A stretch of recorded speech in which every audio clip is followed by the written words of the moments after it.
Welcome Strategy Battle Gamers to another GBHL YouTube channel video. You're here with your channel host, GBHL James, and today I am in Altrincham Wargaming Club with the marvellous Andy Sharp. Say hello, Andy. Hello. You have actually you have appeared. I wonder if any of the GBHL channel geeks out there know which video you kind of appeared in. Can you remember?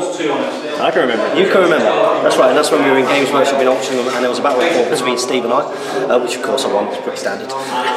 It doesn't look that way today. Today we're actually going to be bringing these guys something different on. And this was completely your idea. I can't take any credit for this, apart from the marvellous editing afterwards. What was your idea? So we thought we'd try using all the miniatures that we've all got in our cupboards, Lord of the Rings, Hobbit miniatures, to try get a whole big army out there using Kings of War, which is a mass battle fantasy game, but using it with our Lord of the Rings minis. Now, of course, Kings of War was written by Alessio Cavatore. That's right, yeah. Who, of course, is one of the original writers for Hobbit Strategy Battle Game.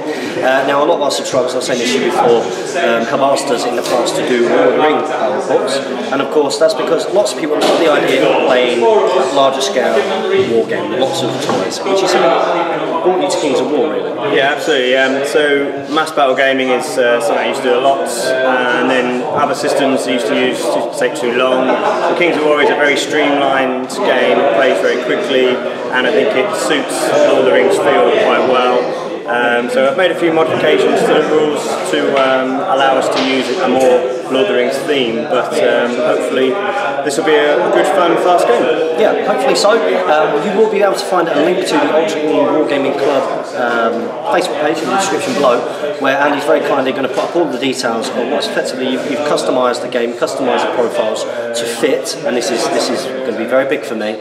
It is Isengard versus Rohan. Now, we're going to try and teach you the Kings of War rules as we go. We don't want this to be a tutorial video. We want you to get a kind of idea in the first couple of turns, and then we're going to run with it. I'm sure there might be a couple of mistakes in there, although it does seem like a pretty clean, streamlined system. So what we're going to do is we're going to show you the board, we're going to show you the armies.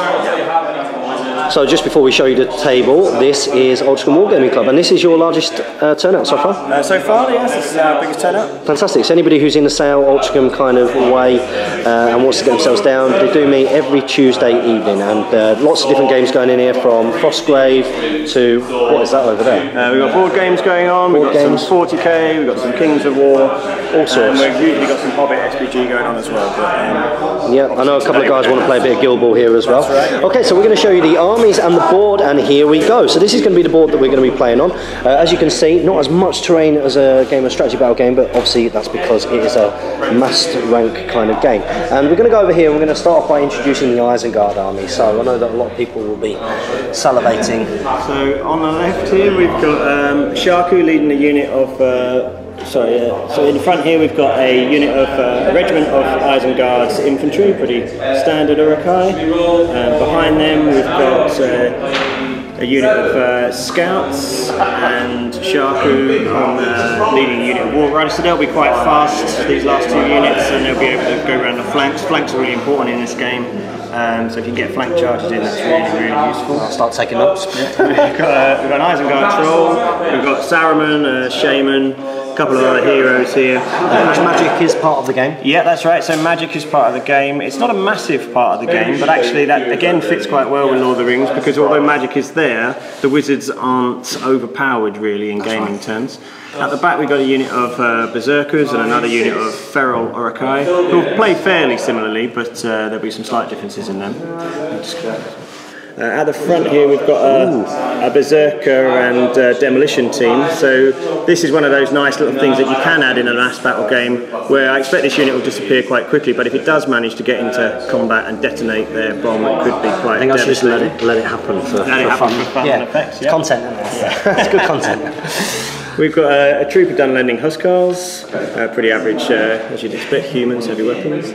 At the back here we've got a horde of Urukai pikemen. Now of course there are different size units in here. So the big size units like this and like this, these are called hordes, correct? Yeah, so and the benefits to being... the main benefit is you get a few extra dice for fighting, but the main benefit is that their morale is stronger. So you call that nerve in this game. And it basically means the larger you are, the more fatigue and casualties you can take before you actually break. But we don't remove any figures at the time, we just collect the nerve nerve damage, and then when the unit reaches its threshold, you remove the entire unit. So imagine that board gets broken and suddenly a big hole in your army appeared. In front of that we've got another regiment of Urukai and a small troop of Wild Men of Dunland. Outstanding. So that is our Isengard army that I'm going to be playing against, and we're going to show you the Rohan army next.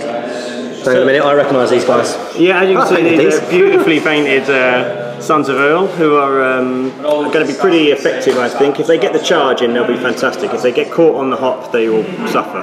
But that pretty much goes, pretty much goes to cavalry. Does cavalry translate quite well into this game? What kind of advantages they have? The main advantages are that if they get the charge, they will have something called thunderous charge, so they get an advantage in fighting every time they charge. But if they get caught without it, or they charge after fighting themselves, they'll lose that, and that is a massive disadvantage.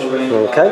So it's quite a mobile army, the Rohan army. You've got the Sons of Earl here, you've got another regiment of standard Rohirrim. We've got a horde of Westfold red shields led by Erkenbrand. Oh, wow. So they'll be slightly different from the standard Riders of Rohan. And we've got another regiment of Riders of Rohan here. Some outriders out the front, so they'll get a free move upwards first, and they'll be able to shoot quite well, but they'll fade very quickly if anyone combats them. Of course.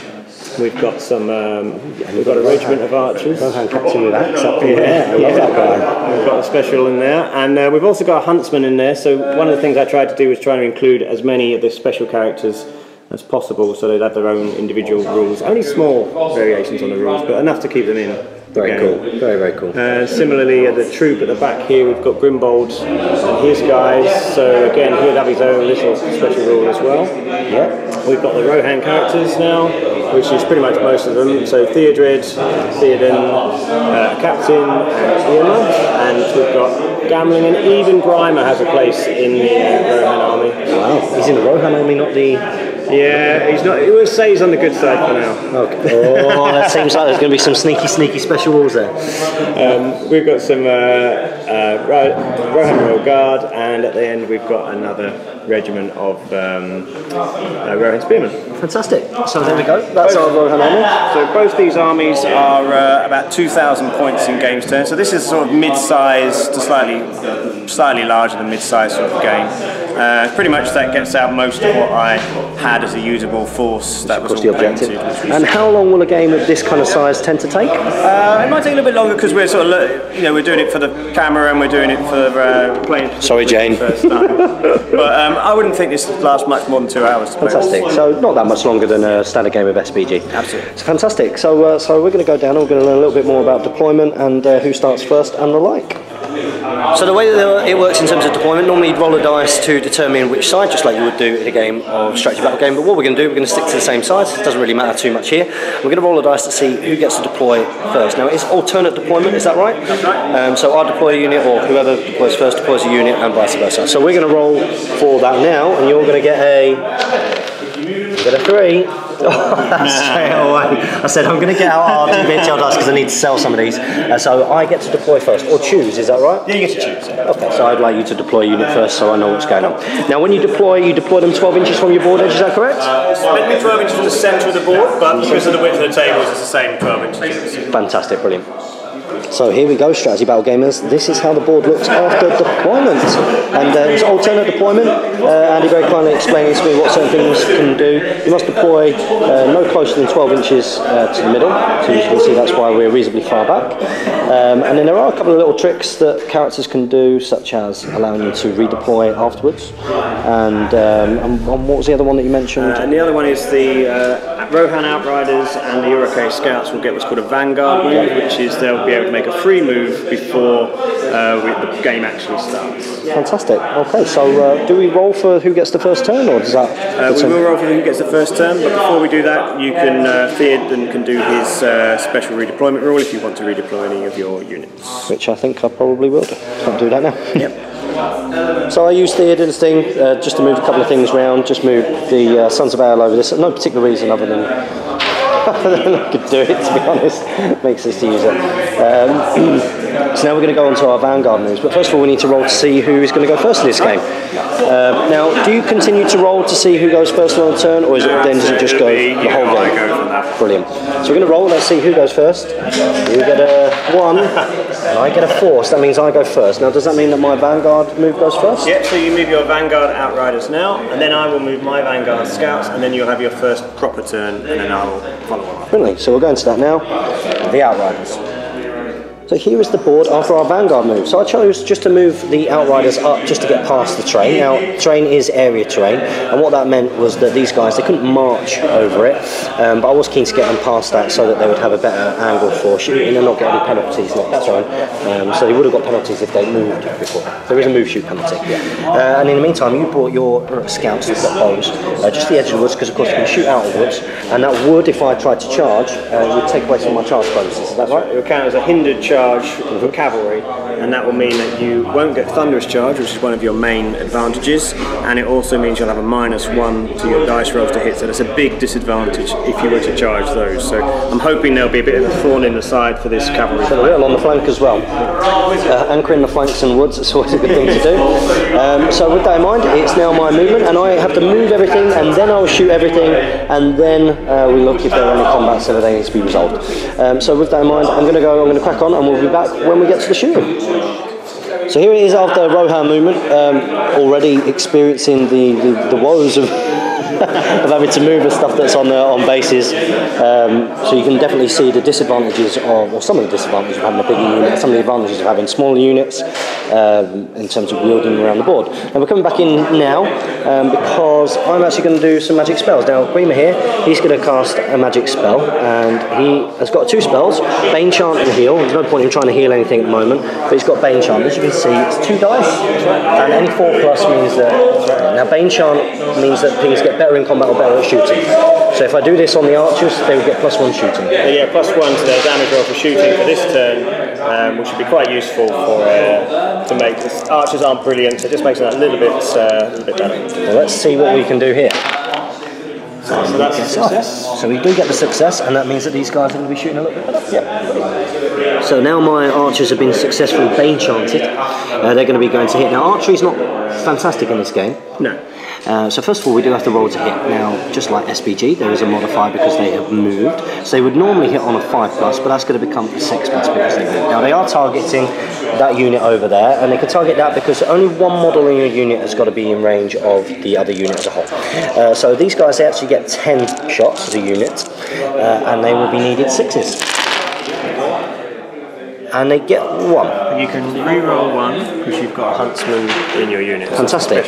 So this is a special rule for having the King's Huntsman in here. Re-roll single attack dice. So we'll do that now. So hopefully another 6. No. So we do get 1.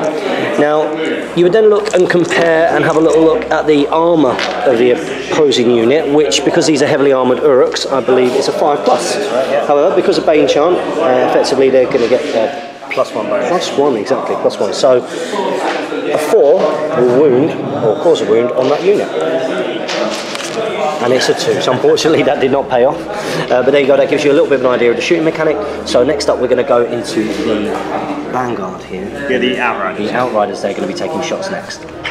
So we are going to go into the shooting now for the Outriders here. And they're actually going to target a lower defence unit. The Berserkers over there are 4s defence-wise. Now it's still 5s to hits, but no negative modifier because they haven't moved. So 5s to hit.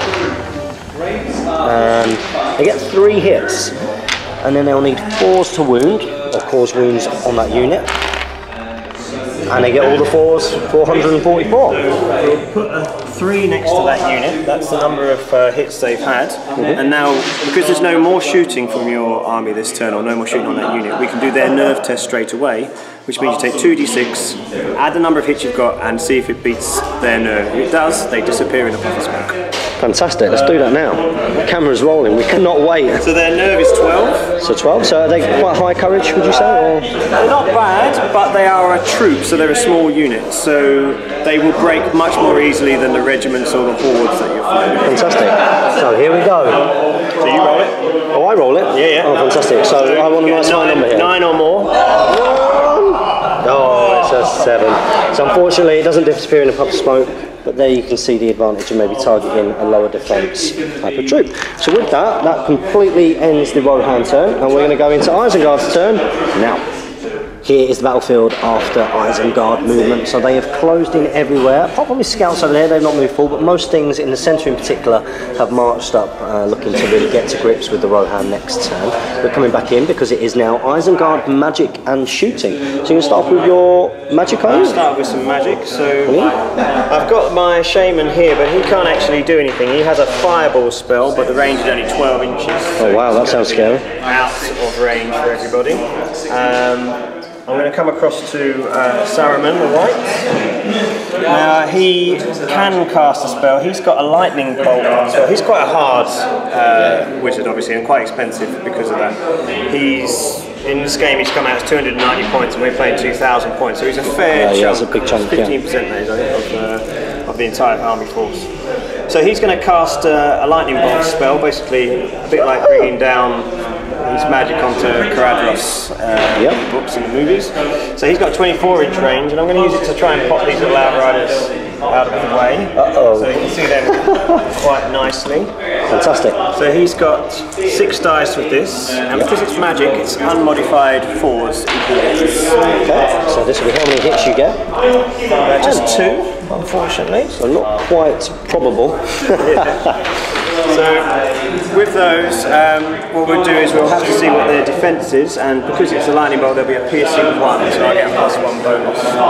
So an outrider defence is a 3+. Okay, so with a +1, it's anything but 1. So double 1s here. No. So you get 2 hits on them. So they take 2 hits, and their nerve is quite low for the outriders. Yeah, so the nerve is the NE there. It's 10 and then /12. So if I get a 10 on 2d6, that will, with plus their wounds will be 12, that will break them and they will disappear from the game. So nice low number here. 7, 8, 9, so that's not enough to do anything, so they're quite happy. But if you'd have got... If I'd got 1 more, I would have wavered them, which would have meant that they wouldn't be able to charge or shoot next turn. Well, that would have been grim. I'm glad that that didn't happen. They'd have been stuck out in front of your army then, which would have also hindered your charge from your horde behind. Exactly, yeah, it would have blocked me off. So something to consider for the future, of course. And that ends your magic. So you're going to go into some shooting now? Yep, so over here we're going to shoot with our scouts. So we've got a regiment of scouts here. So that gives me 12 dice. They haven't moved, and they're going to shoot at this regiment of the area there. They've got a range dice of 4+. They can shoot out of the wood without any turns, that's fine. So any 4s or more. So it doesn't look 1, 2, great. 5, so a little bit below average. So yeah, not particularly good. And then it will be down to whatever the defence is. So they've got a 4+ defence. So because they're bows, there's no modifier, so it's straight 4s. And we've done 2 wounds on them. So 2 wounds to them. So you don't have any more shooting. Their nerve. And their nerve is going to be 13/15. So we would need 13 on 2 dice to break them, so we're not going to be able to do that. The best I can do is try to waver them. I roll quite well, but that's still going to only make it 12, which is not going to be enough to waver them. So these guys look like they're going to be okay next turn. They'll be fine. And because there are no combats there again, that brings us to the end of the turn. So hopefully you get a little bit of an idea, strategy battle gamers, about how this game works. It seems pretty simple and straightforward so far. So we're going to go into Rohan turn 2. That's right. And here's how it's looking after Rohan movement. So players of strategy battle game will realise, you know, the leopard doesn't change its spots. I've moved back. I've retreated. But what can men do in the face of such reckless hate? Like the quote, there we go. So these guys have moved back. Get these guys still, get a little bit more shooting. These guys have moved back. Kind of messed up a little bit with deployment there. This bit of terrain has proven a bit of a pain for them. So the outriders have kind of shifted to the side. And then more importantly, these guys have got themselves into a better position because they were a little bit all over the place from before. So we are going into shooting, not shooting, sorry, magic. And Grima here, he's going to do his cast better shooting Bane shot. Or Bane Chant. Bane Chant, that's the one. So 2 dice needing a 4+. And he does get a 1, so it does go off. And then with that we're going to go into shooting. So here we go. So we're going to start off with these guys who've got the Bane Charm on them, and they're going to fire across at these Feral Urukai here. So they need 5 because they haven't moved. And we get 2, but we can get to re-roll 1 because of the King's Huntsman in there, which doesn't make a difference on that occasion. Now these guys, they're only 4+ to cause wounds to, so hopefully we'll do something there.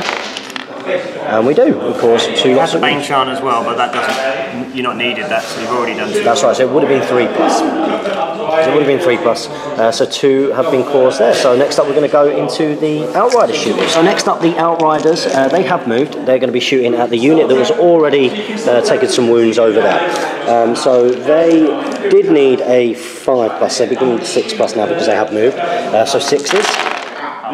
And we don't get any at all. No King's Huntsman in there to re-roll. And that brings us to the end of the shooting and the magic for these guys. So these guys have got to take a nerve test. They've taken 2 wounds, and they are courage effectively. You are going to need their nerve is 12 to break them, so you need a 10 or more on 2 dice. So this is where we're going to get double 5s at least. No, we only get 5 in total. And that brings us to the end of all of the Rohan stuff, so we're going to go over to Isengard. Here is our Kings of War, Rohan versus Isengard battlefield, and as you can see, the Dunlandings have charged against the Outriders. Who would have thought it? In the meantime, everything else has been positioning up. It's getting dangerously close now, as you can see. Nothing could quite get in. Everything was getting close, but everything seems to be poised for the next turn. And with that, we're going to go into the Isengard magic and shooting, and we're going to start off with Saruman over there. Now, he wasn't quite in range to do his super fireball spell, which sounded awful. 15 dice, all kinds of awfulness. But you are going to be doing your lightning bolt, is that right? That's right. So we'll do a lightning bolt, which is actually a stronger spell, but I get much less dice. But we'll do it at the Erkenbrand and his red shield. So I get 6 dice, and if any of them, each one that comes up at a 4 is a hit. So just 3, so probably about right. But the advantage of these lightning bolt is that it's piercing 1, so their defence will be 1 less than it would be otherwise. So their defence was 4+, so it becomes a 3+ to cause wounds. So we only do 1 wound after all that. So just the 1 wound on those guys there. And the one thing that is, I haven't got any more shooting or anything against that unit, so I can roll their nerve test now.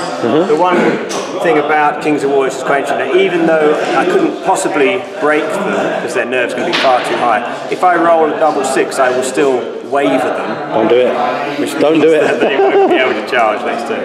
Don't do it, Bosh! Nowhere near. Well, that would have been terrible with what I've got planned. So it's always worth trying to hit people Yeah, of course. in Kings of War. So with that, we've got some shooting.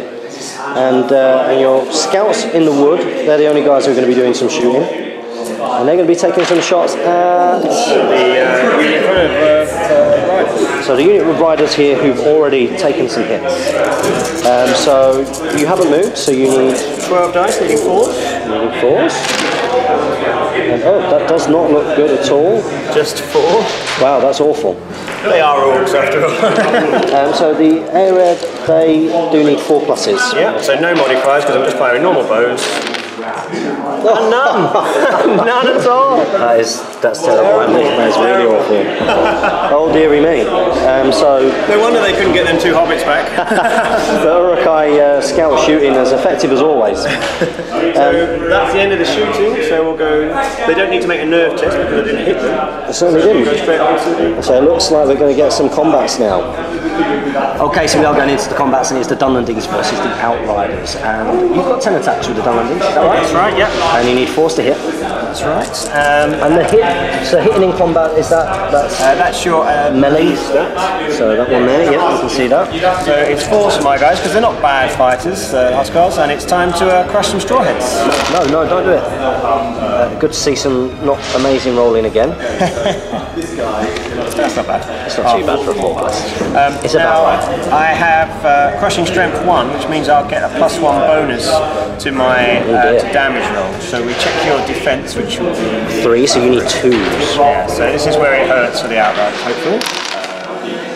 So that's 4. So 4 hits now. They've already taken 2, and we work out how many hit points they have. Is that just how many figures they've got? Or? So their nerve. Oh, so their nerve.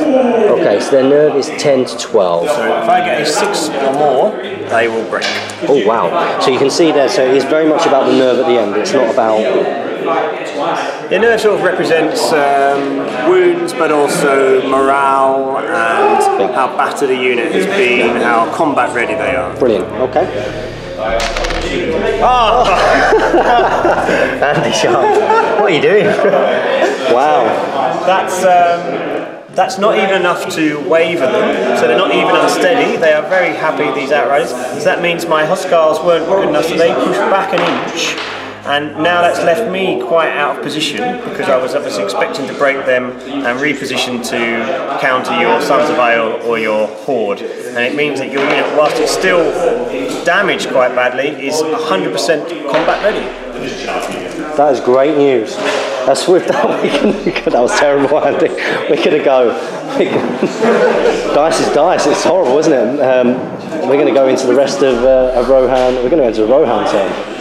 And this is how it looks after Rohan movement, and this is where the game really, really speeds up. Although I can see that very, very early on that this game would be quite quick if somebody knows the rules. To be fair, even with a basic grasp, it's literally just me asking questions, which is making this last a bit longer. I think next time that this would go very, very quickly. So let's have a little look here. So the Outriders have charged in. We're going to have a crack versus the Dunlandings, and what we actually did was the infantry in the middle have gone up against these ferals, which has given some room for the large Aered of Westfold, Redshield and Erkenbrand to actually charge in on the flank of the main pike block. We've also been charged on the front by Theoden, and he's led the charge there, and also Grimbold and his Helmingas. Now the archers stayed on the hill because they've got good line of sight there to fire at other things. In the meantime, some riders have retreated there just to give some options no matter what sort of happens over here. And Aomer has charged in with the Royal Guard. And then also we do have an Aerid over here which has charged straight in. The Sons of Ale have stayed back. They're going to see what happens going into the next turn.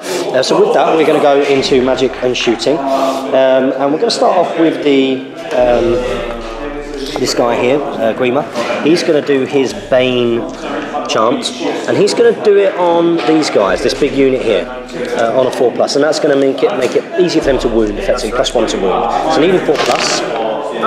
He doesn't get it. Now that's quite good because you've got a lot of dice in that horde, so that would have made a big difference if you'd have made that Bane chant. But it didn't, but we can't complain about dice after what's happened to you so far this game. So with that we're going to go into shooting.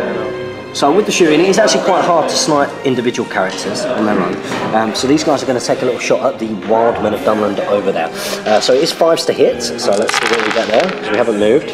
And we don't get. So we've got 3. It's not too bad, because these guys are 3s to wound. So hopefully we'll do something here. And we get all of them. So we've got 3 wounds there. Their nerve is only 10, so if you get a 7 or more on 2 dice, come on, let's see a unit run away. That's what we want to see. Come on. Ah, they've gone. So there you go. And so the worst unit on the field has gone. The worst unit on the field, and that, of course, yeah. So that's one of the things about this game is that units stick around at full capacity, and then when their nerve is broken, that's it. They just disappear completely. No retreating or anything like that. They just go. So again, it's a reasonable tactic for your bow fire to target low defense, low nerve units. Or to add a little bit more to whittle away the bigger units. Yeah. Brilliant. And there won't be any more shooting or magic from us, so we'll be going into the combats. So we're actually going to start off with this rider Rohan Aerid here that's charged in against that Urukai regiment. So we need to have a little look and see what their fighting skill is. So we've got the Aerid down there. So their melee is a 4+, and they get 14 attacks, is that right? So we need to get 14 dice, and we'll roll that now. So this Aerid has actually got 14 attacks, and we need 4+ to get them, so hopefully more than 7. That's what we're going for. So we don't get... that's pretty good actually. In fact, that's really good. That's not one of yours. Oh no, that's a wound, isn't it? It's a wound counter. So yeah, that's quite a few. It's quite a few indeed. Now these guys would normally be a 5+, but because of Thunderous Charge, it does mean they get +1 to wound. So I will need 4s again to cause wounds on these guys. So 4s. Oh wow, that's very good. So we've actually caused 6 wounds there. Now we would resolve that at the end, would we, or would we do it now? We can do that now, that's fine. Okay, so we roll 2 dice. No impact on any other combat. So if it did, then we would save all of the courage at the end, as it were. But we're going to do that now. So they've taken 6 hits, which is pretty good. And their courage... Nerve is 15, so you need a 9 or more. Okay, so this is where we get double GBHL logo. No. No. We got one of them, but it's the 7, so it's not enough to break that unit. That's 13, so that's actually waivers them. Oh, okay, wow. So that means that they won't be able... This unit will now push off, because it didn't break them, but I am wavered, so I won't be able to charge back into combat in my following turn. This is superb news. Yeah, so that's another good piece of news. So you'll be able to then charge back again probably in the next turn. Unless our flank gets taken. Unless our flank gets taken, which is reasonably likely, I think. Okay, so we're going to go into the next one. Let's see how these Outriders do. Not so well. I don't think they're going to do as well. So the Outriders are over there. Now, they have charged, but they don't have any thunderous charge or anything. They've got 7 dice in the attack. Well, they are. But their melee is a 5+, so not probably going to do great here. We're going to see lots of 5s and 6s, but we don't see any of them. So therefore, they are going to be pushed back. You push back, and that means that I don't have to test a nerve. No. And it doesn't matter because I haven't got bows, but if I had been a bow unit, I wouldn't be disordered either, which means that I'll be completely, I haven't been bothered at all that you've attacked me. So the Outriders failed miserably there, but I suppose they're just doing what they're supposed to be doing. So with that, we're now going to go into the Rohan warriors on foot here. Now these guys are just a row here in infantry, and they're down as a phalanx. Does that have any special rules? Yeah, so the phalanx would mean that if you were receiving a cavalry charge, they wouldn't get their thunderous charge. That's not going to happen in this game because of the armies. But the other advantage of phalanx is it gives them some extra dice. Right. So they've got a few more dice than your standard units. Yeah, they seem to have quite a lot of dice here. So they've actually got 15 attacks, and they've got a melee of a 4+. So we're going to try and get all these dice. I'm not used to rolling so many dice, I know. No cameras. Okay, here we go. Superb left-handed content here. Okay, so here we go. So they need 4+. There's quite a few. Don't get those. That is actually quite a lot.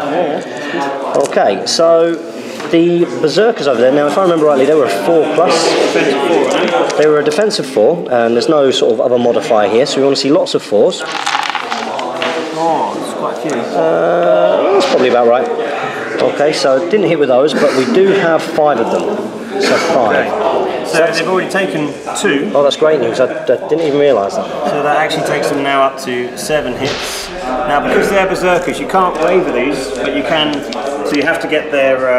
They're feral. Yep. You have to get the break point. Their break point is 12. Oh, wow. So you need, what's that, 5? 2d6. Shouldn't be hard. Oh, kiss of death. Oh, no, he's got it. Yeah. But because they would break, and there's an inspiring leader nearby, you have to re-roll that, so I get another chance basically to try and keep my unit in the game. Oh no. Oh, it still just does it. So the ferals also run away. But that's really interesting there, so you can see the mechanic and how important it is to keep those heroes supporting units in combat there. So with that, the ferals have gone down. That wouldn't happen in SBG. No, not as easy as that. That would not have happened, and we're going to move into some of the combats over here. So next up, we're going to be doing the charging Royal Guard against this unit of Urukai here. Also, we do have aim. Now, we are going to roll for him separate because he does have some different stats. Now, the Royal Guard are actually quite good fighters. They are going to hit on a 3+. They only have 8 dice. So effectively 2 attacks each here. So let's see how they get on. So not fantastically for a 3+ roll, 50-50, but these guys, it's 5+, but they do have Thunderous Charge. Now it's got a 2 next to that. What does that mean? Thunderous Charge 2. That means they get a 2 modifier on there. So the defense of 5 goes down to a defense of 3. Oh, so that's really good. And I'd forgotten a rule actually. You had elite, so I didn't see if you rolled any 1s when you rolled to hit. If you rolled to hit, I rolled 1-1. Yeah, so you can re-roll. Yeah. So we can re-roll 1-1. So that's another hit. That's another hit. That's very handy. That's interesting. So effectively getting feint if you're elite, which makes more sense than in SPG itself. So because they've got Thunderous Charge 2, which is very powerful, it takes them down from defense 5 to defense 3. So we need lots of 3+ here. And we get 3. So we got 3 lots there. So we'll park those for now, and then we can do Eomer's. So we're going to see what Eomer can do. Now Eomer, you said, is the best sort of the combat heroes. Yeah, he gets 5. Oh, there he is. So he's got 6 attacks, and he hits on a 3+ as well. And now he's got Crushing Strength too. Individual, very inspiring. So Crushing Strength will work the same as Thunderous Charge in this situation because you've charged. But if you hadn't charged, if you charged after being disordered, you would lose your Thunderous Charge, but you wouldn't lose a Crushing Strength. So Crushing Strength is actually better than Thunderous Charge. So Ian has a slight advantage in still having that ability. That makes a lot of sense. He's got 6 dice here, he needs 3+. Let's see lots of them.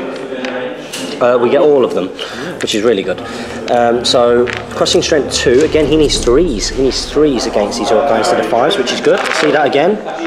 Oh wow, that's another 6 damage. So Eomer has actually really contributed very well to that unit.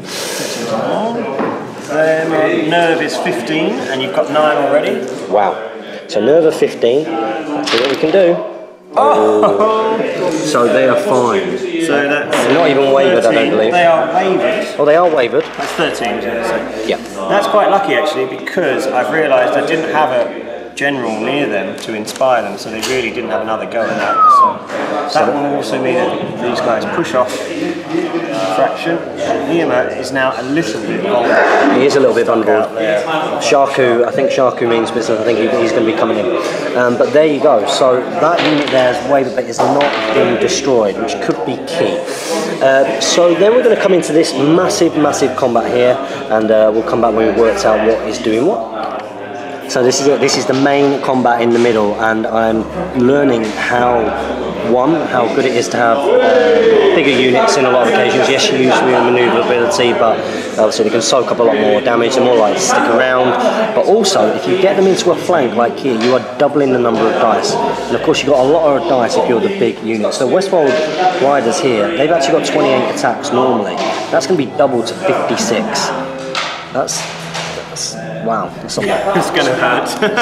so yeah, we're gonna do this at 14 at a time. Now these guys hit on a 4+, and they do have Thunderous Charge as well, so they're going to hit on a 4+. Okay, so that number. They're also elite, and they did roll 3 1s there. So they re-roll. Did they roll 1 1? They roll all the 1s. All the 1s. So that adds another 2 hits into that. So that's 11 so far. So that's 11 so far, and they do have Thunderous Charge 1. What's the unit gains Brutal? What does Brutal comes at the end of the combat. Oh, okay. Do you want to do all the hits first and then shall we, or damage? Should we just do the damage? Yeah, we can do damage. Got the number of dice in. So I need a 4+ now. That's right, you need 4. So I'm needing 4+ on these. So we don't get that, and we don't get those, but we get that. And is there one more in there? Yes, there is, but it's a 1. What's that? 3, 4, 5? So you got 5 in there. Wow. So that's 5. That's with a 1/4 so far. Okay. So let's bring them back in here again, and we need another load of 4+. Come on, Hans. You can do this. Just saying before now, I know it feels like play 40k. Okay. So needing 4s. Re-rolling 1s.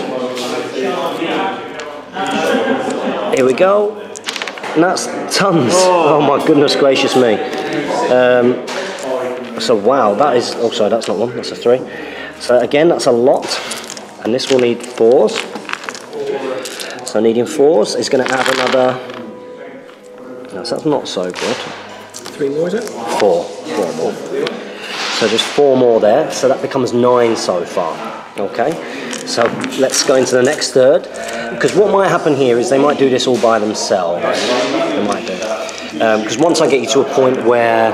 If you exceed my nerve, essentially overkill me, then the only thing that we can do is we still need to make a nerve test, because if you get a double 1, I will always be steady and I will be absolutely fine. I'll still have all those wounds, but I'll be combat ready. Yeah, okay. So here we go. Needing 4s. Re-rolling 1s, and thank goodness, because there's a lot of 1s. Okay. I say thank goodness, we're in a very strong position here. Unless, of course, that horrible situation happens. And then we need 4 pluses again. So that adds another 4. It's getting less each turn, mate. So 13 now. It is getting less each time. They're tiring out. So that takes you to 13. The axe arms are getting tired. I know, too much hacking and slashing. So here we go, and again, 4s, re-rolling 1s. So that's 1, 1, 2 1s. Don't do drop dice. So here we go. That's that many. Wow. 4s again. And then this should get you to that point. Is that right? Very close to it. So that's another 5. So I've got 10, I've got 18 at the minute, and my nerve is 22. So you've got a nerve of 22, so we need it. So we are actually going to need the help of the next one. So now we're going to go and we're going to do Theoden's next. So Theoden isn't as good a fighter as Aimer. He's only got 3 dice, but 3's to hit here. So he gets them all, and he does have crushing strength 1, which means that he needs 4s to wound. So 4s here, and he gets 1. Another valuable one. Which again doesn't quite take you there. And then we'll do Grimbold's. So we've got Grimbold's lot next, and the Grimbold is... Where is Grimbold? Somewhere soon. Oh. We can't see Grimbold. We'll find Grimbold. We're going to find him now. So we're coming up to Grimbold's unit now, and because of his Helmingus rule, they gain +1 attack. Is that already factored into their... Yeah, so they've gone, they would normally have 10, they've got 11 So they get 11 for that. And they also get crushing strength 1, which is going to be pretty good. So yeah, 11 dice, and these guys are pretty good as well. They need 4 pluses. And that's cocked. So no elite on these guys. No elites and no re-rolls. But they do get 4. And they do have crushing strength 1, so they'll need 4s to cause the wounds. And they get 1. So that actually takes you to 20 hits on them. So although it started really well with the wargaming, I know, it kind of slowed down as we went through. Now my nerve is 22, so obviously a double 1 will get 22. Yep. So because I have an inspiring character nearby, essentially you need to roll. If you roll a double 1 on them twice, then I will stay steady. Anything else, and they will break. Okay, here we go. So first double 1 it. So re-roll that would break them. And then if this isn't a double 1, you break them. So there you go. So that huge unit there has been destroyed. It has been destroyed, which could be very, very, very good for the Rohan. And then I will of course get to reposition as well. But that does bring us to the end of combat, so I'll do the repositioning and we'll come back in when it is the Isengard movement. So here we go guys, this is our very cool looking battlefield, and the scouts here with their special Pathfinder rule, they have managed to get in on the flank of this area here. And of course these guys were wavering, so they couldn't do anything, which did hinder some of Andy's options, and he has kind of brought it around. It looks like the entire centre has been crushed. So it's very much a split force at the moment. Over on this side, Aimer of course was very, very exposed, but because again another unit was wavering, they haven't been able to charge or do anything at all. So I think at the moment it's looking pretty strong for Rohan. Reasonably strong, although you've still got quite a lot of strength over here. That's going to be quite tough to break down, and of course these guys are definitely in trouble unless you fluff your dice like before. So you are going to do a little bit of spell casting of course, and Saruman of course moved himself out of danger there. What is he going to be doing? So Saruman actually going to try something a little bit different. He's going to use his Wind Blast spell onto these. Wind Blast? Now Wind Blast doesn't cause any damage, but I will roll 5 dice, and every dice that comes up a 4 or more, I will push your unit back by 1 inch. Oh wow. So I'm trying to sort of push them out of combat range for their charges, but leave them open to my troll's charge next time. Brilliant. Okay, so you get 5 dice to do that, and of course you need 4 pluses. And that's not too bad, so you've got 3, so you can move them back 3 inches. So they're just going to shuffle back into that gap. Back in there. Like so. And you have any more magic? You've got the Shaman over there. Shaman here, who's got 9 dice of Fireball, which he's going to put onto your small unit of Criminal. That's not what we want. So he gets 9 dice at this. Just 4s, but no modifiers when it comes to damage. So 4s to hit first. So that's not great. So you get 3. And then it will be 4s for there. 4 plus, I believe, yeah. 2. So you get 2. So it causes 2 damage to them, is that right? Yep, and we'll do a nerve test because they've taken some damage and that's the end of the shooting. Okay, so these guys, they have got a nerve of 9 and 11. So if I get a 9 or more, they will break. 7, 8, 9, so they are going to waver, which means that they can't do anything next turn. So actually pretty effective. They can't move. That's cool. That is actually very helpful for you next turn. Very, very helpful. So with that brings you to the end of there'll be no shooting, no more magic. So we're going to go into the combats. So you're attacking this area. Yep, so we've got an Orokai Chieftain at the front first off, so he just gets his normal 5 dice, hitting on 3s. Oh, too bad, 1 misses. And these guys, I think, is it 4 plus to hit? Their defense will be 4, so I'm crushing strength 2. So the advantage for me is now that I'm attacking, which I haven't really had a chance to do before, so I'm a lot stronger in combat. Certainly are. Which will be reflects your guy generally. Yeah, with 2s or more to wound. So that's 3 wounds on them. So we'll put 3 on it now. I believe they've already taken 2, so we're going to turn that up to 5 on the wound counter, as it were. And then you've got the scouts themselves. You get 12 dice from them. 12 scouts, and again, these guys are going to be hitting on He's going to hit on 4s. So hitting on 4s. Now, as we pointed out before, they run through this wood, which would normally hinder them and give them a -1 to fighting, but because they're scouts, they've got the Pathfinder rule, which means they can skip through that. They will get double dice because they're in the flank. So this is not looking good for this area. So this is the first lot of 12, hitting on 4s. Ooh, lots of misses. And these are crushing strength 1, so that will be 3s to wound. So there we go, so that's another 6. 5. Another 5, sorry. So we'll add another dice there. So currently you've got 10. Now these guys have only got a nerve of 13 to 15. So their second batch for hitting in the flank. Hitting on 4s. Too bad. And then wounding on 3s. Wounding on the 3s. Oh. So currently you've got 3, and that's 4 there. So that takes you to 14, which doesn't quite, it does mean that a double 1 is required. So because of your inspiring captain next to them, it will be a double 1 twice. So the first go, so they would be broken, but because I get a reroll, you get a reroll. This is where you bosh it. This is where you get the... No. So the Aerid crumbles on this flank, and some revenge there for Isengard as these guys are taken off of the board. We're tasting some man flesh tonight. So now it's going to be the Dunedin Huskars trying to finish off these Outriders once and for all. They've held them up. It's taken far too long. It's taken a little bit too long. So, needing 10 dice, needing 4 pluses. About right. And they've got crushing strength 1. The defense was only 3. Yep, so you need 2s.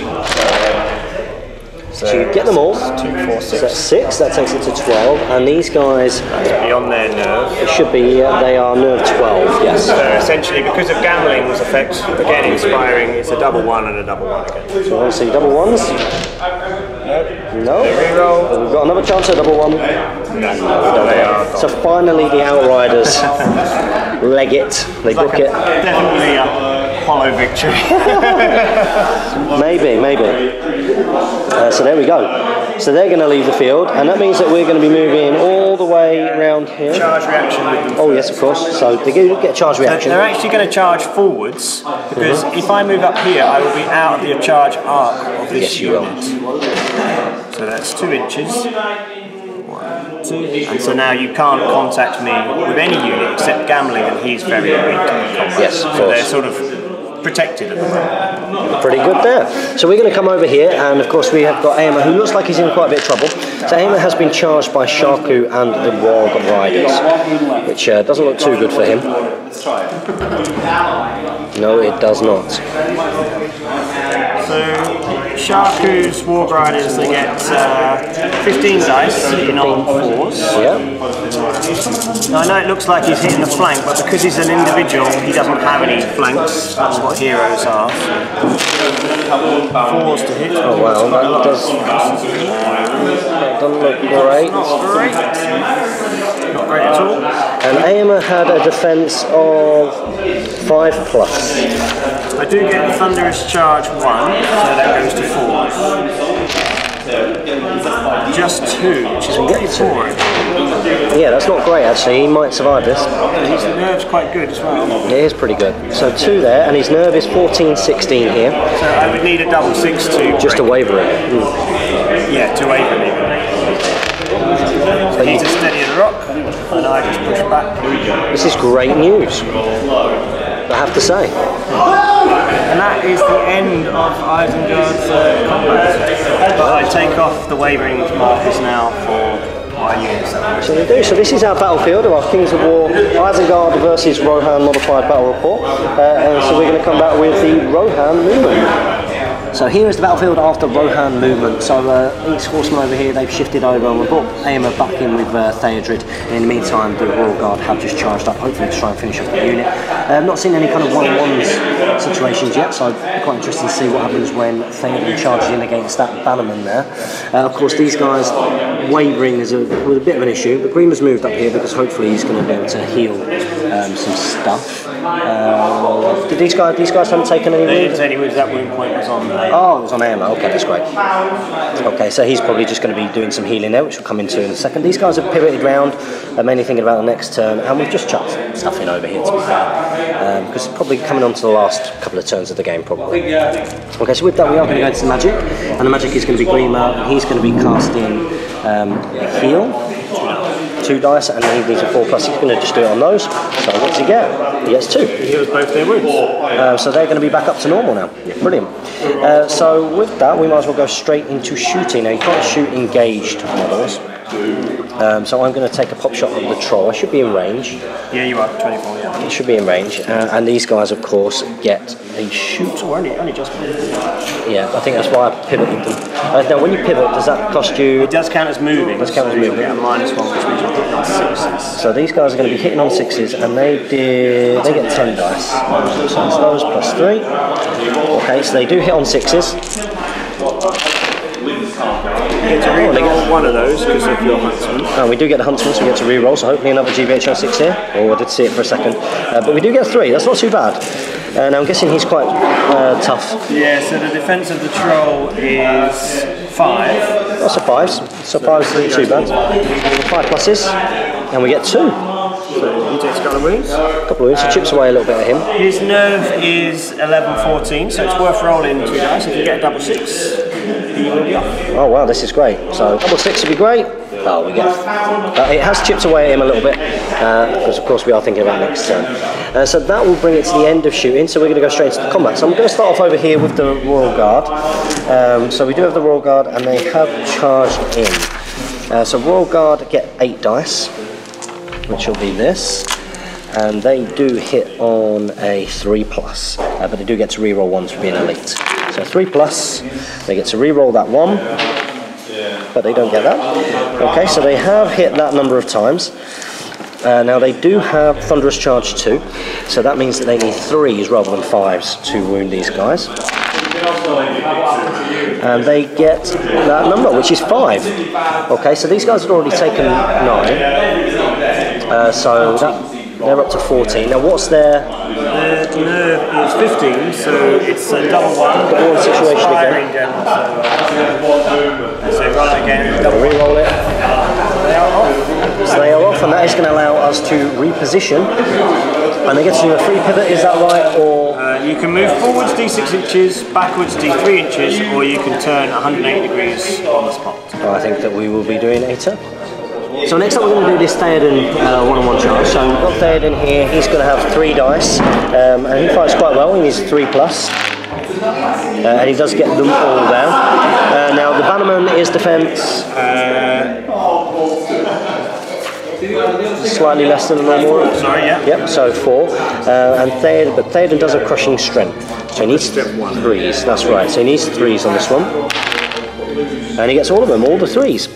So he has created 3. The trick now will be that although I'm an individual, my nerve is still 11, so you need an 8 basically on the first to break. Here we go. So on the slightly above average is what we want here. It's a 7. That does waver him. So you can't do anything else. Which means I don't re-roll anything to my action. You only re-roll if you break. And then Theoden pushes off an inch, which leaves him a little vulnerable. So hero-on-hero combats aren't anywhere near as sort of easy to win as in, say, SPG, for instance. We didn't do too bad there. I'm quite happy with that, to be honest. That's not too bad. So we're going to zoom over here, and we're actually going to go for a little bit of an infantry battle here. So we've got the Rohan infantry, who are taking on... And they've got 15 attacks. So the Rohan infantry is taking on the Berserker unit there, and I'll come back when I've got enough dice for that. So the infantry do need a 4+. They've got 15 attacks here, and that's because they're part of a phalanx. So here we go, 4+. So no, and no. So not phenomenal. Now the Berserkers are also 4+ to wound. So let's see what we got here. And that's much better. So we've actually caused 5 there. Now they've already taken 3. So that takes them up to 8. The nerve is 12, and you've got 8 already. Okay, so we need something good here. 5, so just about does it. 8 plus 8, 16. Yeah, that's enough, isn't it? So, that's enough. But you'll re-roll them because so this is nervous business here. So we need a... Double 1? No, we don't need that. Oh, that's much better. So they go as well. So again, something that would never happen in the game, the game of SPG that is, but you can see the nice sort of speed of Kings of War right here. And we'll come back when we go to the charging Sons of Ale over here. So we're coming in now because we've got the Sons of Ale that charge this regiment of Uruk-hai. Now the Sons of Ale have been made pretty good. They've got 16 attacks here. They've got Thunderous Charge 2, they're elite, they're re-rolling 1, and they're vicious, which means they're re-rolling 1s to wound as well. They've got 3+ in the melee. Okay, so we need 3+ first of all.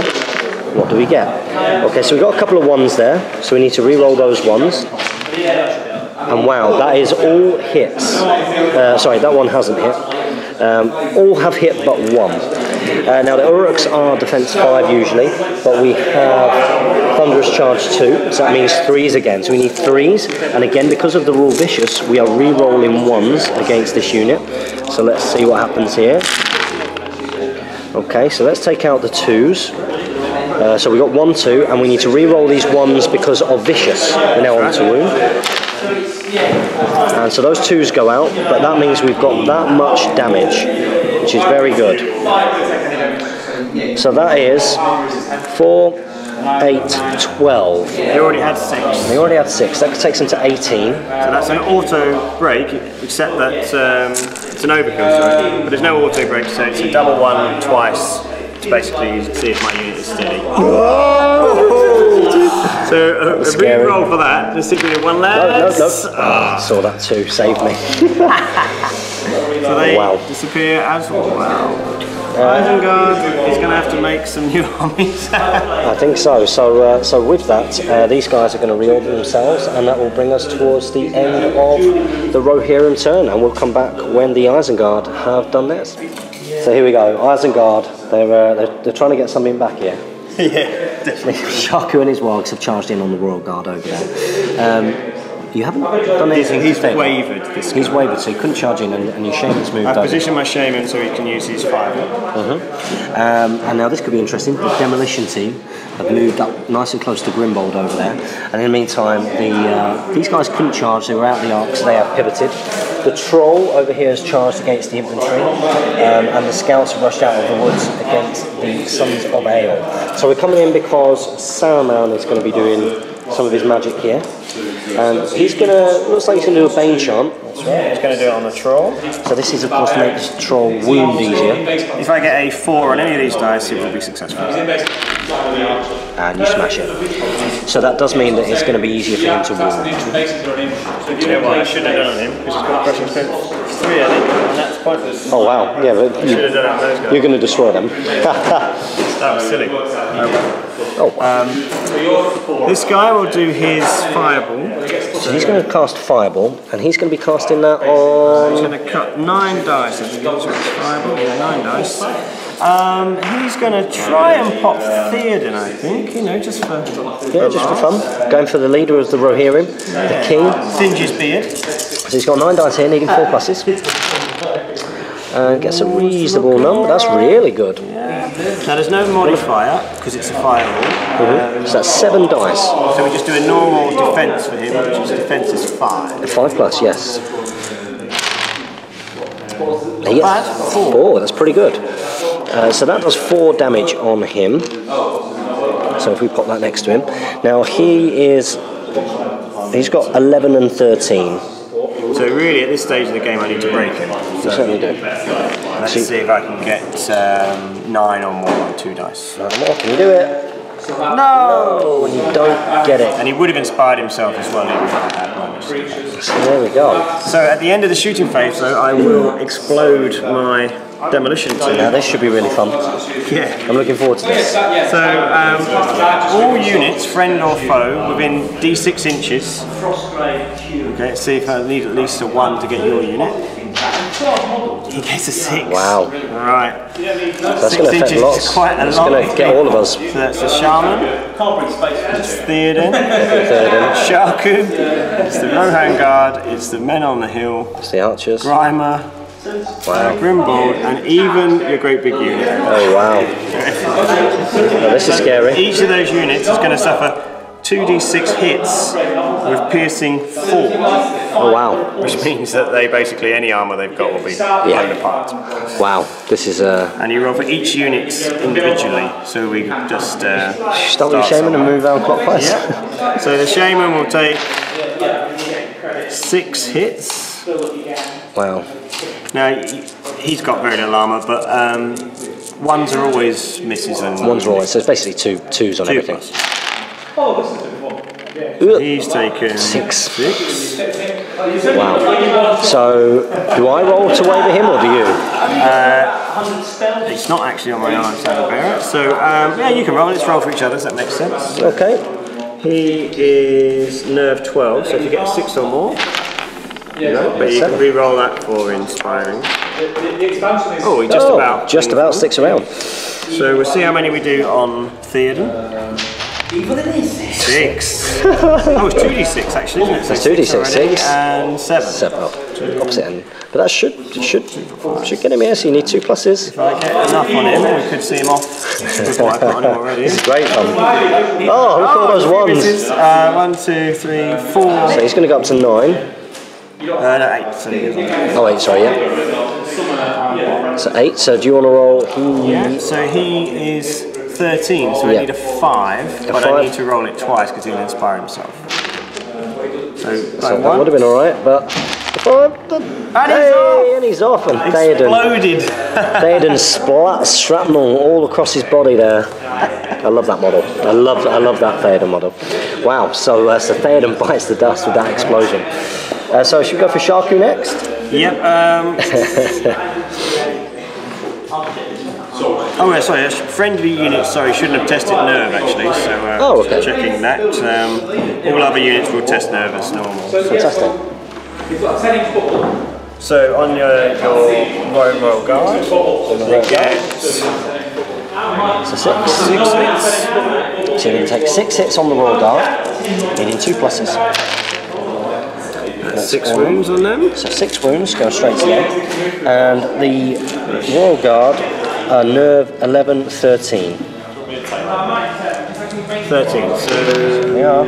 5, that's 11, so 11. that would waver them, but you have to re-roll it. well, no, you don't re-roll wavers, you only re-roll routes. Oh, but wavering won't matter because it has no effect in this last turn anyway. Sharku's unit was still in the blast, so they also get hit. They take 7 hits. Wow. 5, 6, 7. See how much damage I can do on my own, man. Lots. 6 wounds on them as well. But they won't test nerves, so if in gaming terms, that means that they won't have an effect essentially. Coming back round, we've got the woodsmen on the archers on the hill, sorry. So the archers on the hill. They take 9. Now, they're not the strongest unit, so this could be quite good if I can get enough damage on them. Yeah, well. Anything but 1s, there's 1, 1, 2, 1, so they take 7 hits. So they're taking 7 hits. Now they are 13, 15 for Rohan archers. Okay, so I need an 8. So that's fine, but you've got an inspiring character nearby with Deirdre, so... Well, they've gone! And a 9 again, and the archers have fled from the hill. A little bit of face saving at the end of the game for Isengard with their demolition charge. Wow, it's beautiful. And we've got Grimbolt's team. So they're going to take 8. 8, 2, 4, 6. This could be devastating. Yeah, because they're a small unit, so that means they're quite vulnerable to this sort of thing. That's all hits. All hits, so 8 hits on them. So 8 hits on them, and they are 9, 11. Right, and I don't think they have anyone inspiring nearby because Grimer's not inspiring. Yeah, so I don't think he's within 6. Yeah, so. Ooh, are they 11? They are 9, 11, yeah. Oh, 11, that's enough. Just. So they are going to run away as well. Well, be blown to smithereens, I think is more appropriate. And one last one on Grimer. Oh no, Grimer and then this big unit as well. So Grimer takes 5. So he's going to take 5.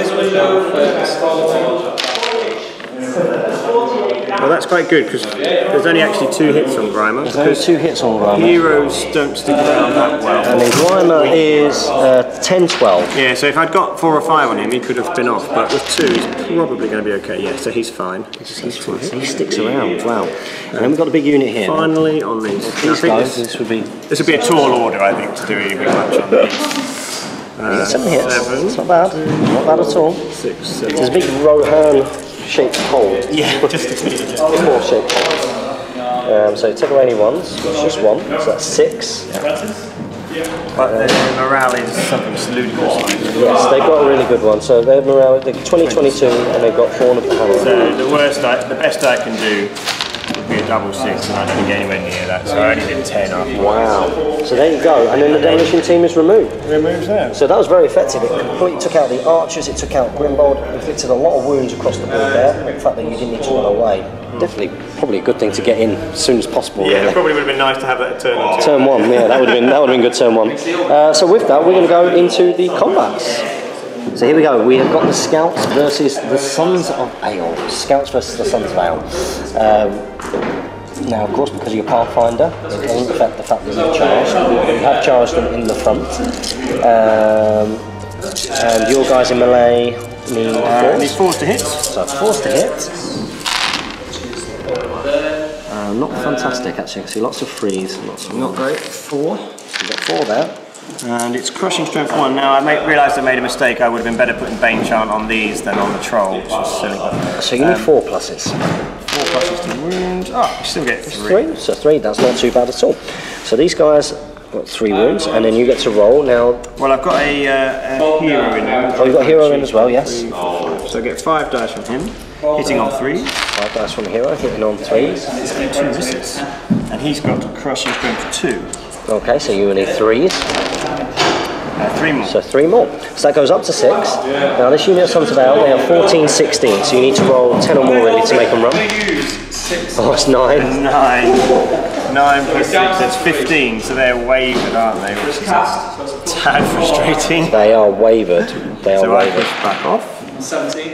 And you become wavered. And they become wavered, which means they can't do anything next turn. Which is of course not very good. And then we come straight over here for the Troll.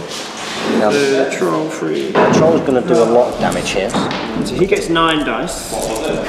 He will hit on 4s. He's hit on 4s.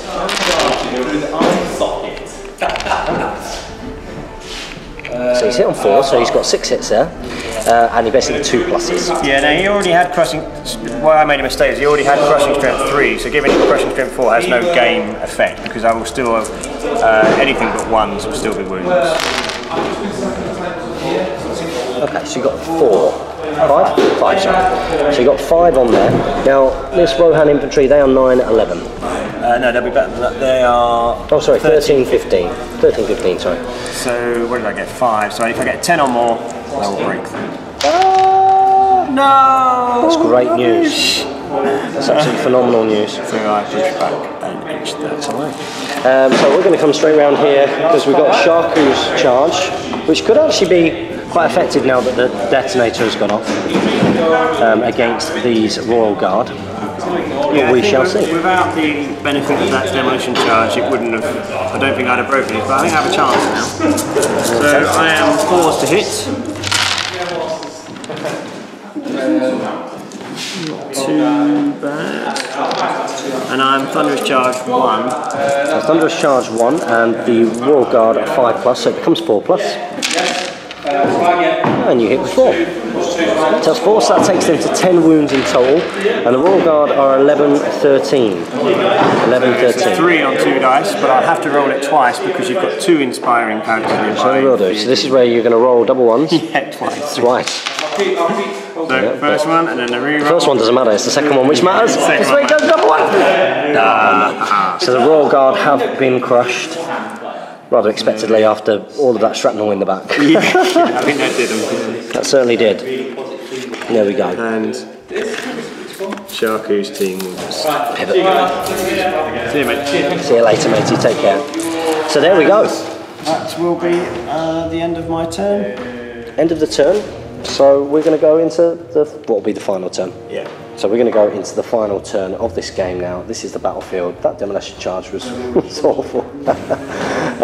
But really, really good fun. I hope you guys have been enjoying this battle report. Let's go into that final turn now. So we're going to bring the game to a conclusion and try and finish things off in a nice cinematic way. So we've got the heroes have charged against the heroes over there. A bit wounded, so that could be good.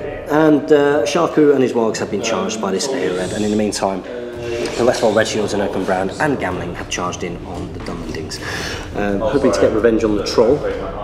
These guys have charged up, and of course the Sons of Ale, they couldn't, they were stuck, but the captain has moved in. So it should be interesting to see what happens here. Let's start off, of course, with shooting, but with magic, and we're going to do Bane Charm against those guys there. They don't get it. But that means we're going to go straight into the combat. So we've got the Arid over here, and the Arid gets 14 attack dice. So we'll get those together now. So 7 plus... plus 7.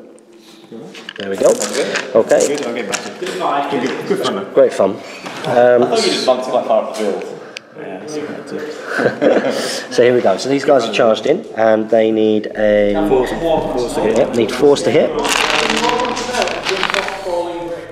So no, quite a lot of 1s and 2s. There aren't elites. So that leaves us with this many. Now you are defence 4 normally, so you're Thunderous Charge 1. So we need 3s against these guys. 3s. And we miss with 2, and that causes 5 wounds. Now you've already had 6. That takes them to 11. And what is there? They are 14, so that means you need a 3 on 2 dice. I am within range of an inspiring. So we have to re-roll that. Oh, it was close. It was close. It was very close. But they are gone the way of the rest of Isengard. Off the field. So the Arid does its job. Sharku and his wargs have fled. And let's go over here for the heroes. So we're going to start with Theodred versus that banner. So Theodred himself, he has a... Where is he? Theodred. There he is. Okay, so he's actually got 4 attacks. So Theodred's got 4 attacks, and he has got a melee of 3+. So he hits with all but that one. Okay. Crushing Strength 1, and I'm Defense 4 normally, so 3. So here we go, needing 3s. So he just causes the 1. So it forces a check though.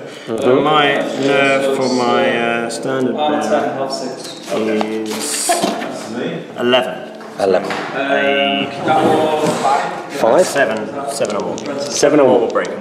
7 or more to break. Oh! But he does inspire himself, He so does. if Get that again. 7. He's just 7. He's done him. So banner flees. Phaedra does something. Yes. Who knew? We're going to move straight on to Aomer. Aomer, of course, is a little bit beefier. He's got 6 dice here. And he needs 3+, I'm guessing. Yep, he's got 3+. He's not elite or anything, so he doesn't get that. Crushing strength 2, and my defense is only 4, so it's anything but 1s. So anything but 1s. So we get 2 1s there. So that causes 3 wounds. Now that'll get you up to 9. I'm already on 9, which means basically it's a double 1 to otherwise I break. Yeah, so he's gone as well. So the heroes have done their job. No inspiring, wizards don't inspire. So that flank of Isengard has been destroyed, so the centre and the right. But this is where you look a little bit stronger. Let's see what happens over here. So we've got these guys who have charged in against the Dunlendings. Of course, this is a big unit. Was it 28? 24? 28? I think it was 28. 28 for the Westfold Red Shield there, 28. So we're going to gather those dice and we'll do that now. So the Westfold Red Shields have got 28 attacks here and we're going to do them in 14 so they can fit in my hand. So these guys, they hit on a 4+. And they do pretty well. They are elites, they get to re-roll those 1s. They got 2 1s. And that helps with one of them. Now let's move those ones out. So there we go. Now they've got Thunderous Charge 1. Thunderous Charge 1, and these would normally be defense 4. So we need 3s again. And that is that number. So we have got 7, 8. 7, sorry, 7.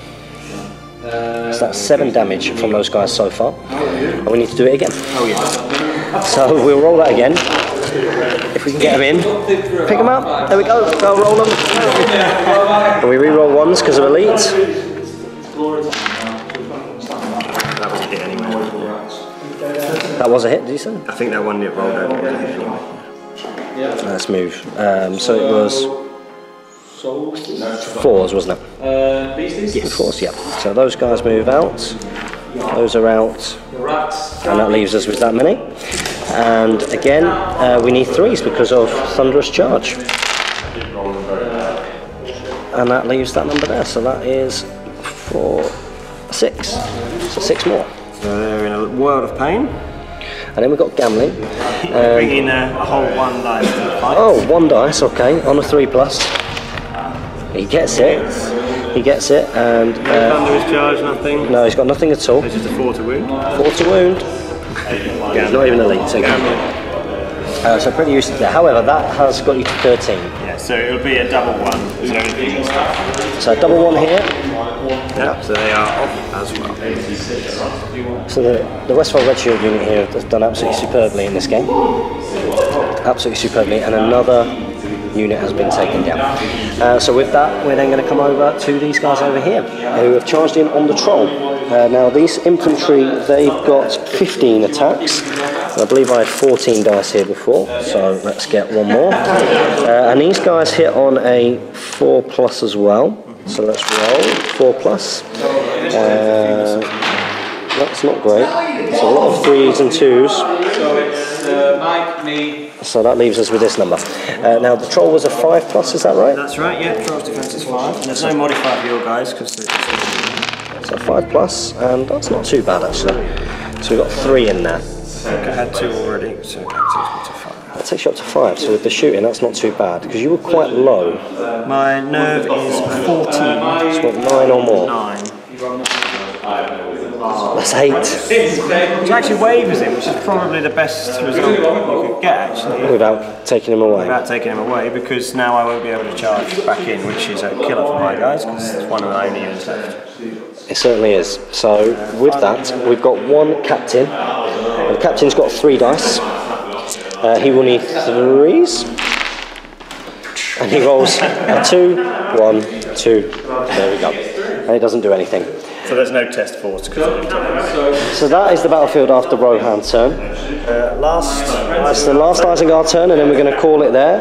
So, of course, you charge in. There's not much to think about. And then you've got some spells, maybe get somebody to run away.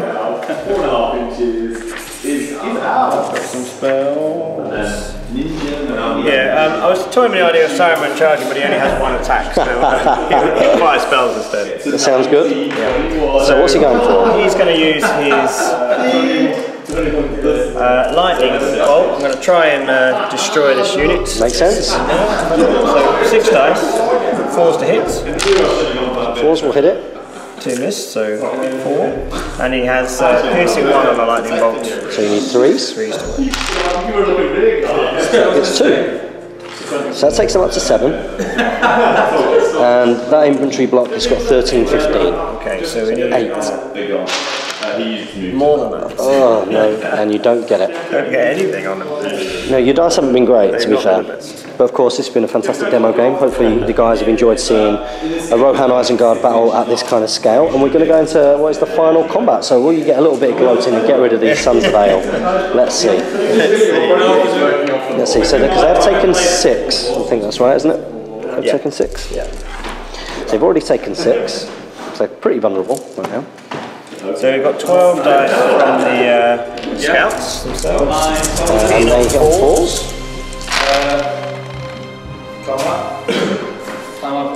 Any misses in there. Crushing strength 1, which means it's 4s, I think. Yeah, I think so. Yeah, they're 5. That's very good. You didn't even need crushing strength. So that causes 4, which takes them up to 10. And then we've got the chieftain in there as well. Chieftain, of course, is very good. 3, 4, 5 hits on 3s. Hits on 3s. He gets them all. This could be the end of these Sons of Ale. 2, so that's 3s to hit. Oh, just 2. Just 2. But that does take them up to 12. Now these guys are... where are they? They're over there. 16, 14. So I need a 4 to break you, but I'll have to roll twice because you've got an inspiring captain. Yes. Just. So you get it, but this is where you go less than that. That was awesome. Terrible. Oh, Mr. Sharp. Terrible. Absolutely fantastic. So we push back, we don't break you. We keep you wavered, but that's irrelevant. And that's our finishing battlefield.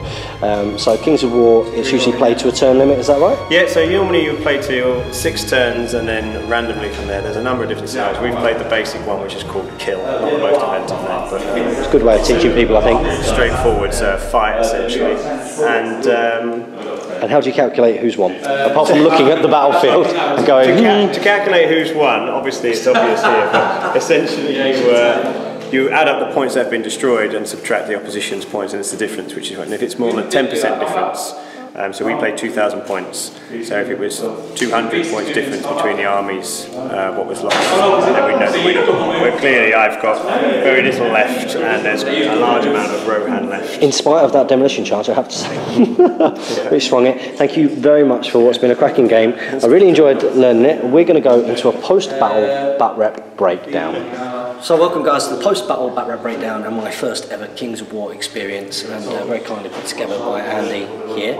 And I hope that you guys really enjoyed that. I certainly enjoyed it. Thanks for letting me win. Because I want to play again. No, that was really good fun. Of course, you've tried to transfer some of the rules from various armies to fit these armies, and I think that's probably a good thing to maybe comment on straight away. I mean, how did you find it balanced from your own point of view? It was good because basically you would nip and tuck still and change. Yeah, there's a couple of things I realised that I might do slightly differently. I think I made the Sons of Ale a little too overpowered. I'd probably take their elite away and keep them vicious to give them a cutting edge rather than better at killing rather than better at hitting. I'd probably tinker a little bit with the berserkers maybe as well, but otherwise I think it was pretty okay. And I didn't actually add any new rules at all. All of the rules for the units have been put together from the various different armies that are in the basic game, so there's nothing I've made up. I've just reused stuff. Yeah, and I have to say, from somebody who's not played before, I mean, you made the comment before, I could probably go away and show somebody this game now. It's very, very simple to pick up, very straightforward. There's nothing overly complicated. Even with these special rules, they're all very straightforward and quite easy once you know them. And there seemed to be a lot that was quite consistent. So in terms of how many attacks even that things are, you can kind of pick up the, well, hang on, this is a regiment of infantry. It's not a horde. Yeah, so there's troops, regiments and hordes, and they pretty much have the same number of dice, irrespective of what army, based on their size. There's a few changes, obviously, but as you say, you can pick the core mechanics up very, very quickly. Yeah, I think so, and I'll certainly be giving it another go, because I think that what it does as well, from a Lord of the Rings Hobbit point of view, is it very much captures that kind of, or can capture that kind of cinematic, get all of your models out kind of battle in a very, very quick way. I don't know if you guys noticed, but that was a very quick game. Considering little bits of explanations in between and filming, which obviously makes things take a bit longer, we could have probably done that, I think, even in less than 2 hours. Yeah. You said 2 hours, I think that could have been over quicker with 2 people who knew the game. Certainly, the games do play very quickly because there's so few core rules and very little looking in the rulebook that you, once you know your army, and you can, even if you're not playing before you pick it up on the second turn, you will be able to sort of just go, yep, I know how many dice, yep, I know what stats are, boom, boom, boom. It's a pretty brutal game. It's quite unforgiving if you leave a flank open, or if you can manufacture that. And the charges are key, and obviously with the speed of the Rohirrim, you've got a lot of charge in there, and I lost several units without even having a chance to have them roll to hit. So I think that was the key thing really, and how it swung so dramatically. Yeah, you had lots of little units, and of course being able to take the big unit out, which was probably going to be the biggest problem, having that. They didn't even roll enough. Yeah. To be able to engineer that so that I had, what was it, 56 dice on your flank, you know, and even then they only just did it, with the other wounds included. So we really hope you enjoyed that as a little bit of cinema. I'm probably going to try and do some more of these in the future if you're up for it. Yeah, absolutely. Maybe work together trying to sort of engineer some. Yeah. Try some different armies out and stuff. Try some different armies. Have a little tweak on some of the little the profiles, as it were. Things that we think we're going to have 5 fell beasts on one side. And, well, yeah, I mean, it can open itself up to that. So again, if you guys want to see some of the profiles that Andy's put together for this, and I believe the Kings of War rules are available to download for free. Yeah, they're available to download for free on Mantic Games, their website. Their core rules and their fantasy armies are for free, which is what I've based all these armies on. And as James says, we'll put the link for these lists on the website. Yeah, we'll pop them on the Altrincham Wargamers Facebook group, so you guys can have a little bit of a look at that. And yeah, hopefully you'll see some massed battles in Middle Earth again in the future. So guys, don't forget to comment, like, share and subscribe. Support your Hobbit hobby. Follow us on Facebook and on Twitter as well. And if you get a chance, do support Jamie on Patreon. Do you know what to say? No. Happy strategy battle gaming.